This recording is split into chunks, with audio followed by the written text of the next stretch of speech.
Let's take a look at our very first lesson here, A-1. I can understand basic terms and postulates of geometry. That's our learning target for today. Basically, we're just looking at, begin this geometry course, we are looking at just terms and postulates. So let's take a look at some of the terms. These are basically undefined terms. A point. A point is simply a location that has no size. Looks like this on a piece of paper. It's just a dot, with usually labeled with some letter.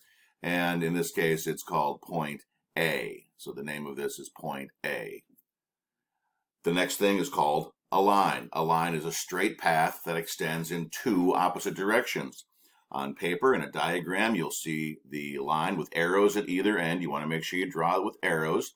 It's got to have at least 2 points identified on the line A and point A and point B. Also, you could name it with a letter, kind of a script letter L. So this is actually called line AB or line BA. It doesn't matter which one you choose. If there are more than 2 dots on it, you can just simply choose 2 of any of the dots and name it that. But make sure when you write it, you put the line symbol over the top of the letters. You also could just say line L. A plane is a flat surface. I think of it as a piece of paper. A flat surface that extends without end and has no thickness. So here is what I would call the plane or the piece of paper, but remember it extends out forever. And here are 3 points on it, A, B, and C. This P is actually not a point, it's just the name of the plane. You could call it plane P, or you could pick 3 points and name it by that. A, B, C, or C, B, A, whatever order you want to put them in. You put the word plane and then the name. As we move on with our notes, collinear points are points that all lie on the same line. So if I talk about what are collinear points, you have to look at ones that are in a straight line. Like if you looked up here at the plane, A, B, and C are non-collinear. They are not on a straight line. But down here, D, E, F, those are collinear points.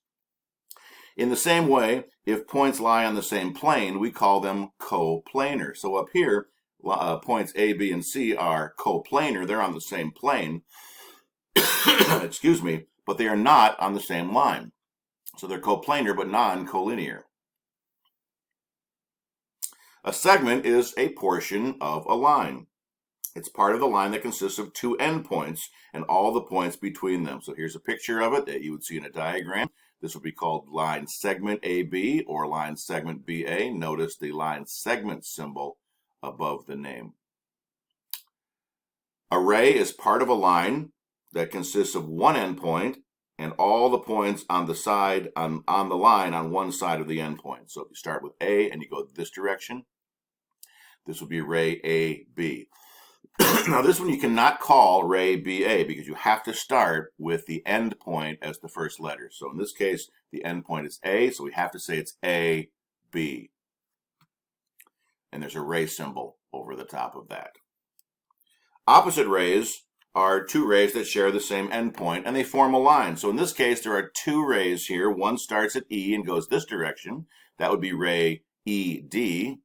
And then there's another one over here called ray EF. So those are the 2 opposite rays. You would list them just like you would the symbol up here, AB with the ray over the top, except you'd have ED and EF.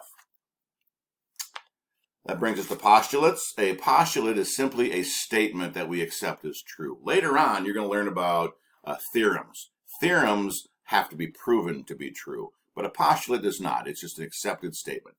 So here are 4 simple postulates. Through any 2 points, there is exactly 1 line. I can't draw more than 1 line through 2 distinct points. If 2 distinct lines intersect, 2 lines intersect, then they intersect in exactly 1 point. You can't take 2 lines, intersect them, and have them cross in 2 different places. If 2 distinct planes intersect, then they intersect in exactly 1 line. I like to think of this as like a room, and you have a wall and you have a ceiling. Well, one plane is the wall, another plane might be the ceiling. Well, where do they meet? They meet up in a corner, which is an entire line. So that would be the intersection of 2 planes. And finally, through any 3 non-collinear points, there is exactly 1 plane. So if I have non-collinear points like I do up here in this picture, I can put a plane through those 3 points. Only one plane. Those are the four postulates we start things off, and those are the notes here for section A1.